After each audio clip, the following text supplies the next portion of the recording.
Hello viewers, welcome to my channel.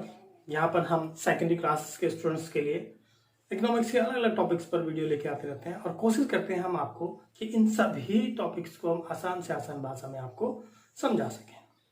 तो चलिए फिर आज का टॉपिक शुरू करते हैं और आज का हमारा टॉपिक है समसीमांत उपयोगिता। ये उपयोगिता सीरीज का हमारा तीसरा वीडियो है। इससे पहले के दो वीडियोस के लिंक नीचे डिस्क्रिप्शन बॉक्स में है या फिर आप ऊपर आई बटन पर क्लिक करके भी इन वीडियोस को देख सकते हैं। समसीमांत उपयोगिता को गॉसन का द्वितीय नियम भी कहते हैं। मार्शल इसके बारे में कहते हैं कि अगर किसी व्यक्ति के पास कोई ऐसी वस्तु है जिसका वह कई प्रकार से उपयोग कर सकता है तो वह उसके उपयोगों को इस प्रकार से बांटता है कि प्रत्येक उपयोग से मिलने वाली सीमांत उपयोगिता समान हो। अब इसको समझते हैं। आप कभी बाजार गए हैं तो बाजार में अक्सर आपने दुकानदार से कोई भी वस्तु लेने के लिए उसकी तय की हुई कीमत पर हमेशा मोल भाव किया। आप हमेशा कोशिश करते हैं कि जो कीमत दुकानदार कह रहा है हम उससे कम दें। तो आखिर हम किसी वस्तु की कीमत को कम क्यों देना चाहते हैं? क्या कारण है? उसका कारण होता है कि हम अपने आय से अधिक संतुष्टि प्राप्त करना चाहते हैं। यानी हम किसी भी आवश्यकता पर कम से कम संसाधन खर्च करके उससे अधिक आवश्यकता पूरी करना चाहते हैं और अधिक से अधिक संतुष्टि प्राप्त करना चाहते हैं। ऐसी जो उपभोक्ता होता है उसकी आवश्यकताएं बहुत सारी हैं, लेकिन किसी निश्चित समय में उसके पास आय सीमित मात्रा में होती है। तो वह इस सीमित आय से अपनी आवश्यकताओं से अधिकतम संतुष्टि प्राप्त करना चाहता है। इसलिए जब वह खरीदारी करता है तो वस्तुओं की सीमांत उपयोगिता और उनकी कीमत दोनों की तुलना करता है। अगर उसको ये लगता है कि वस्तु ए की सीमांत उपयोगिता वस्तु बी की सीमांत उपयोगिता से कम है तो वह वस्तु ए के स्थान पर वस्तु बी को खरीदता है। और ये स्थानापन्न वो तब तक करता है कि जब तक कि दोनों की सीमांत उपयोगिताएं बराबर न हो जाए। देखिए, उपभोक्ता अपने बजट को अपने खाने की चीजों पर, कपड़ों पर, दवाइयों पर, मनोरंजन के साधनों पर या अन्य वस्तुओं या सेवाओं पर इस प्रकार से बांटता है कि उसके इन सभी वस्तुओं पर खर्च किए जाने वाले अंतिम रुपए से उसे समान सीमांत उपयोगिता प्राप्त हो। और अगर उसको वस्तु ए से मान लेते हैं कि समान सीमांत उपयोगिता नहीं मिल रही है और वस्तु बी से अधिक सीमांत उपयोगिता प्राप्त हो रही है तो वो वस्तु ए के स्थान पर वस्तु बी को तब तक स्थानापन्न करता है जब तक कि उनकी सीमांत उपयोगिता उनकी कीमत के अनुपात में नहीं आ जाती या सभी वस्तुओं की सीमांत उपयोगिता उनके कीमत के अनुपात में नहीं आ जाती। इसीलिए इसको अनुपातिकता का नियम भी कहते हैं। देखिए, जब ये समसीमांत उपयोगिता होती है इसमें उपभोक्ता का संतुलन कैसे होता है? तो समसीमांत उपयोगिता में उपभोक्ता का संतुलन वहां पर होता है जहां पर वस्तु ए की सीमांत उपयोगिता और उसके कीमत का अनुपात वस्तु बी की सीमांत उपयोगिता और उसके कीमत के अनुपात के बराबर होता है। इसको हम सूत्र रूप में इस तरह से कह सकते हैं कि MU of A by price of A is equal to MU of B by price of B।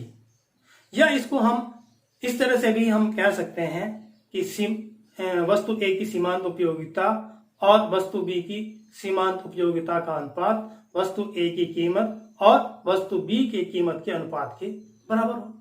या इसको हम सूत्र रूप में इस तरह से कहते हैं कि marginal utility of A by marginal utility of B is equal to price of A by price of B. तो हम इसको इस तरह से भी कह सकते हैं। चलिए अब इसको संख्यात्मक उदाहरण से समझते हैं।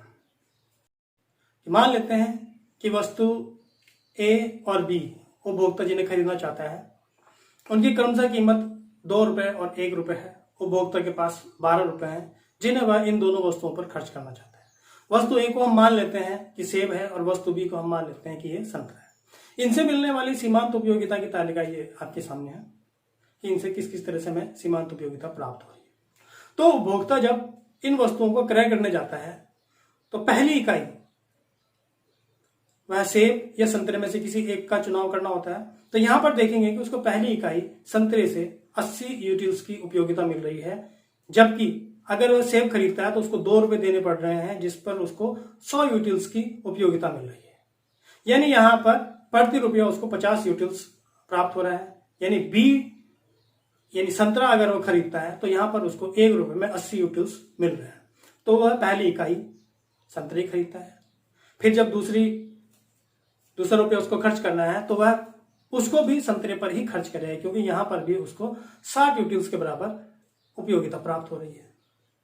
जब वह तीसरा रुपया यानी अब एक और इकाई खरीदने जाता है तो यहां पर अगर वह तीसरा संतरा खरीदता है तो उसको 40 यूटिल्स की उपयोगिता प्राप्त होती है, जबकि अगर वह यहां पर सेब खरीदे तो उसको प्रति रुपया 50 यूटिल्स की उपयोगिता मिल रही है। तो यहां पर वह तीसरा संतरा ना खरीदकर वो पहला सेब खरीदता है, क्योंकि यहां पर उसको 50 यूटिल्स की सीमांत उपयोगिता प्राप्त हो रही है।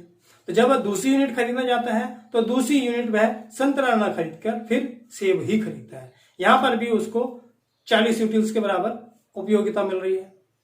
यानी यहां अब उपभोक्ता के पास 2 सेब हैं और 2 संतरे हैं। इसके बाद जब वह तीसरी इकाई को खरीदने जाता है या एक और इकाई खरीदना चाहता है तो यहां पर अब वह सेब और संतरे में से संतरे का चुनाव करेगा, क्योंकि यहां पर संतरे से उसको 40 यूटिल्स की उपयोगिता प्राप्त हो रही है।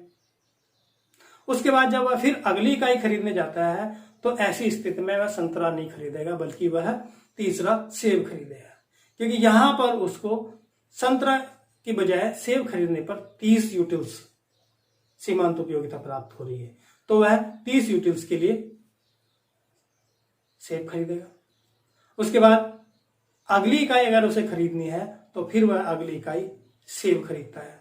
यहां पर उसको 20 यूटिल्स की उपयोगिता प्राप्त होती है। और फिर अगर इसके बाद फिर खरीदना हो तो अब वह सेब नहीं खरीदेगा, क्योंकि अगर वह सेब खरीदता है तो यहां पर उसको मिलने वाली सीमांत उपयोगिता 10 होगी, जबकि वह अगर चौथा संतरा खरीदेगा तो वहां पर उसको 20 यूटिल्स की सीमांत उपयोगिता प्राप्त होगी। तो वह चौथा संतरा खरीदेगा। अब यहां पर आप देखेंगे कि इस चौथी इकाई पर मिलने वाली सीमांत उपयोगिता बराबर है, क्योंकि चौथी इकाई पर जो प्रत्येक रुपया खर्च हो रहा है, यानी सेब पर प्रत्येक रुपये से उसको 20 यूटिल्स की सीमांत उपयोगिता मिल रही है और संतरे पर भी उसको 20 यूटिल्स की सीमांत उपयोगिता प्राप्त हो रही है। तो यह यहां पर उसको प्रत्येक रुपये से समान सीमांत उपयोगिता प्राप्त हो रही है। तो यही समसीमांत उपयोगिता है। यहां पर उसकी पूरी आय यानी 12 के 12 रुपए खर्च भी हो गए। अब ये जो हमने उदाहरण लिया है इसको हम उपभोक्ता संतुलन वाले सूत्र में डाल के देखते हैं कि marginal utility of A by price of A is equal to marginal utility of B by price of B. तो यहां पर देखेंगे कि जो हमारी MU है 40 और प्राइस ए वस्तु का प्राइस कितना है 2 रुपए है, बराबर मार्जिनल यूटिलिटी ऑफ बी यानी बी से हमें 20 यूटिल्स की उपयोगिता मिल रही है और उसकी कीमत है 1 रुपया। तो जब अगर हम इन दोनों को देखें तो दोनों से मिलने वाली सीमांत उपयोगिता 20 यूटिल्स, यानी यहां पर उपभोक्ता संतुलन की अवस्था में है। उम्मीद करते हैं आपको हमारा ये वीडियो अच्छा लगा होगा, और अगर आपको हमारा ये वीडियो अच्छा लगा है तो इसको लाइक, सब्सक्राइब और शेयर कीजिए। ज्यादा से ज्यादा लोगों तक इस वीडियो को पहुंचाइए ताकि और भी इसका लाभ ले सकें।